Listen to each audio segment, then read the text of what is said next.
प्रिय भक्तजनों, आइए अब सुनते हैं बृहस्पतिवार व्रत की विधि एवं कथा।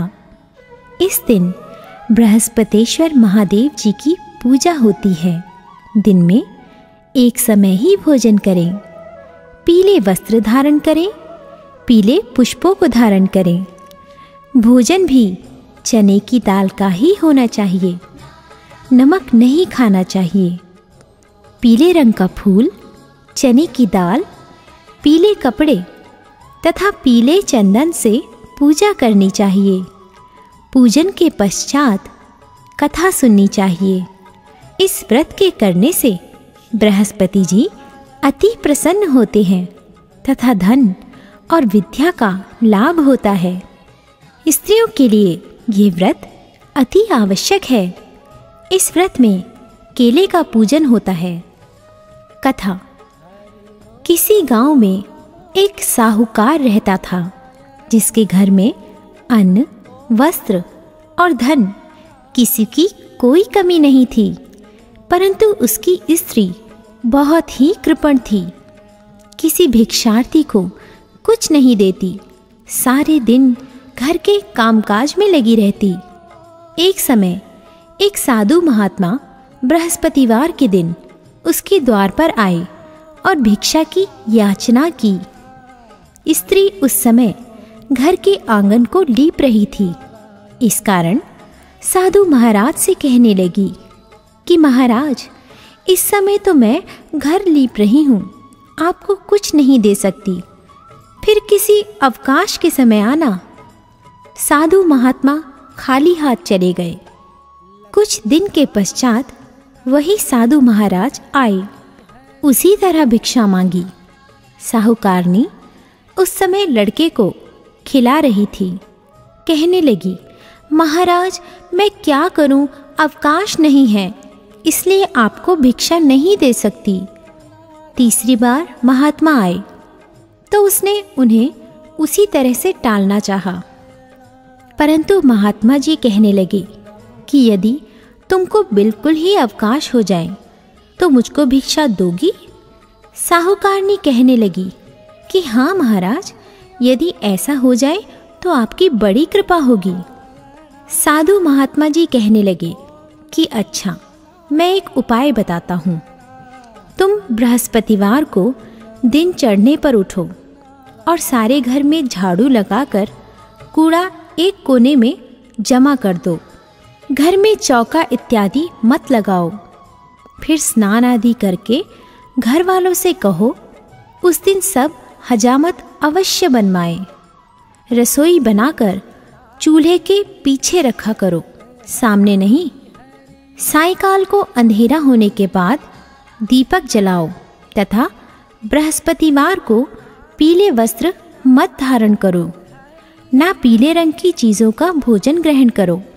यदि ऐसा करोगी तो तुमको घर का कोई काम नहीं करना पड़ेगा।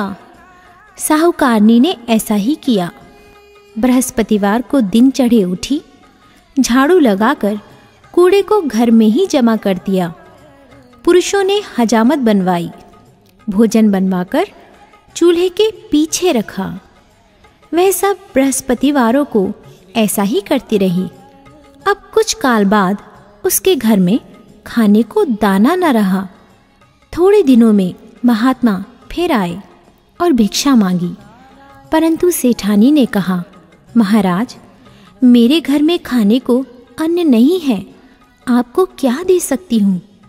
तब महात्मा ने कहा कि जब तुम्हारे घर में सब कुछ था तब भी तुम कुछ नहीं देती थी, अब पूरा पूरा अवकाश है तब भी कुछ नहीं दे रही हो। तुम क्या चाहती हो वह कहो। तब सेठानी ने हाथ जोड़कर प्रार्थना की, महाराज अब कोई ऐसा उपाय बताओ कि मेरे पहले जैसा धन धान्य हो जाए। अब मैं प्रतिज्ञा करती हूँ कि आप जैसा कहेंगे वैसा ही करूँगी। तब महात्मा जी ने कहा, बृहस्पतिवार को प्रातःकाल उठकर स्नानादि से निवृत्त होकर घर को गौ के गोबर से लीपो तथा घर के पुरुष हजामत ना बनवाए। भूखों को अन्न जल देती रहो। ठीक सायंकाल दीपक जलाओ। यदि ऐसा करोगी तो तुम्हारी सब मनोकामनाएं भगवान बृहस्पति जी की कृपा से पूर्ण होंगी। सेठानी ने ऐसा ही किया और उसके घर में धन धान्य वैसा ही हो गया जैसा कि पहले था। इस प्रकार भगवान बृहस्पति जी की कृपा से अनेक प्रकार के सुख भोग कर दीर्घकाल तक जीवित रही।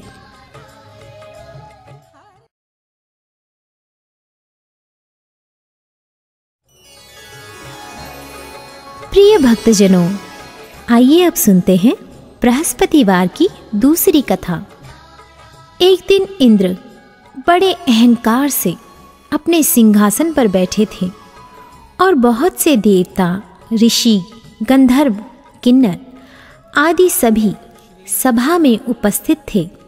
जिस समय बृहस्पति जी वहां पर आए तो सबके सब उनके सम्मान के लिए खड़े हो गए, परंतु इंद्र गर्व के मारे खड़ा ना हुआ, यद्यपि वह सदैव उनका आदर किया करता था।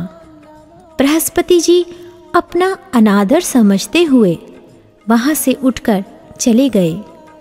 तब इंद्र को बड़ा शोक हुआ कि देखो, मैंने गुरुजी का अनादर कर दिया, मुझसे बड़ी भारी भूल हो गई। गुरुजी के आशीर्वाद से ही मुझको यह वैभव मिला है। उनके क्रोध से यह सब नष्ट हो जाएगा, इसलिए उनके पास जाकर उनसे क्षमा मांगनी चाहिए, जिससे उनका क्रोध शांत हो जाए और मेरा कल्याण हो। ऐसा विचार कर इंद्र उनके स्थान पर गए। जब बृहस्पति जी ने अपने योग बल से यह जान लिया कि इंद्र क्षमा मांगने के लिए आ रहा है, तब क्रोधवश उनसे भेंट करना उचित ना समझकर अंतर्ध्यान हो गए। जब इंद्र ने बृहस्पति जी को घर पर न देखा, तब निराश होकर लौट आए। जब दैत्यों के राजा वृषवर्मा को यह समाचार विदित हुआ तो उसने अपने गुरु शुक्राचार्य की आज्ञा से इंद्रपुरी को चारों तरफ से घेर लिया। गुरु की कृपा न होने के कारण देवता हारने व मार खाने लगे। तब उन्होंने ब्रह्मा जी को विनयपूर्वक सब वृतांत सुनाया और कहा कि महाराज, दैत्यों से किसी प्रकार हमें बचाइए। तब ब्रह्मा जी कहने लगे कि तुमने बड़ा अपराध किया है, जो गुरुदेव को क्रोधित किया। अब तुम्हारा कल्याण इसी में हो सकता है। त्वष्टा ब्राह्मण का पुत्र विश्वरूपा बड़ा तपस्वी और ज्ञानी है, उसे अपना पुरोहित बनाओ तो तुम्हारा कल्याण हो सकता है। ये वचन सुनते ही इंद्र त्वष्टा के पास गए और बड़े विनीत भाव से त्वष्टा से कहने लगे कि आप हमारे पुरोहित बनिए, जिससे हमारा कल्याण हो। तब त्वष्टा ने उत्तर दिया कि पुरोहित बनने से तपोबल घट जाता है, परंतु तुम बहुत विनती करते हो, इसलिए मेरा पुत्र विश्वरूपा पुरोहित बनकर तुम्हारी रक्षा करेगा। विश्वरूपा ने पिता की आज्ञा से पुरोहित बनकर ऐसा यत्न किया कि हरि इच्छा से इंद्र वृषवर्मा को युद्ध में जीतकर अपने इंद्रासन पर स्थित हुआ। विश्वरूपा के 3 मुख थे। एक मुख से वह सोमपल्ली लता का रस निकाल पीते थे, दूसरे मुख से वह मदिरा पीते और तीसरे मुख से अन्नादि भोजन करते। इंद्र ने कुछ दिनों उपरांत कहा कि मैं आपकी कृपा से यज्ञ करना चाहता हूँ। जब विश्वरूपा की आज्ञानुसार यज्ञ प्रारंभ हो गया, तब एक दैत्य ने विश्वरूपा से कहा कि तुम्हारी माता दैत्य की कन्या है, इस कारण हमारे कल्याण के निमित्त एक आहुति दैत्य के नाम पर भी दे दीजिए तो अति उत्तम हो। विश्वरूपा उस दैत्य का कहा मानकर आहुति देते समय दैत्य नाम भी धीरे धीरे से लेने लगे। इसी कारण यज्ञ करने से देवताओं का तेज नहीं बढ़ा। इंद्र ने यह वृतांत जानते ही क्रोधित होकर विश्वरूपा के 3 सिर काट डाले मद्यपान करने से भंवरा, सोमपल्ली पीने से कबूतर और अन्न खाने के मुख से तीतर बना। विश्वरूपा के मरते ही इंद्र का स्वरूप ब्रह्म हत्या के प्रभाव से बदल गया। देवताओं के 1 वर्ष पश्चाताप करने पर भी ब्रह्म हत्या का वह पाप न छूटा, तो सब देवताओं के प्रार्थना करने पर ब्रह्मा जी बृहस्पति जी के सहित वहां गए। उस ब्रह्म हत्या के 4 भाग किए, उनमें से 1 भाग पृथ्वी को दिया। इसी कारण कहीं कहीं धरती ऊंची नीची और बीज बोने के लायक भी नहीं होती। साथ ही ब्रह्मा जी ने यह वरदान दिया, जहाँ पृथ्वी में गड्ढा होगा कुछ समय पाकर स्वयं भर जाएगा। दूसरा वृक्षों को दिया, जिससे उनमें से गोंद बनकर बहता है। इस कारण गूगल के अतिरिक्त सब गोंद अशुद्ध समझे जाते हैं। वृक्षों को यह वरदान दिया कि ऊपर से सूख जाने पर जड़ फिर फूट जाती है। तीसरा भाग स्त्रियों को दिया। इसी कारण स्त्रियां हर महीने रजस्वला होकर पहले दिन चांडालनी, दूसरे दिन ब्रह्मघातिनी, तीसरे दिन धोबिन के समान रहकर चौथे दिन शुद्ध होती हैं और संतान प्राप्ति का उनको वरदान दिया। चौथा भाग जल को दिया, जिससे फेन और सिवाल आदि जल के ऊपर आ जाते हैं। जल को यह वरदान मिला कि जिस चीज़ में डाला जाएगा वह बोझ में बढ़ जाएगी। इस प्रकार इंद्र को ब्रह्म हत्या के पाप से मुक्त किया। जो मनुष्य इस कथा को पढ़ता या सुनता है, उसके सब पाप बृहस्पति जी महाराज की कृपा से नष्ट होते हैं।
तुम सबके स्वामी।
रहे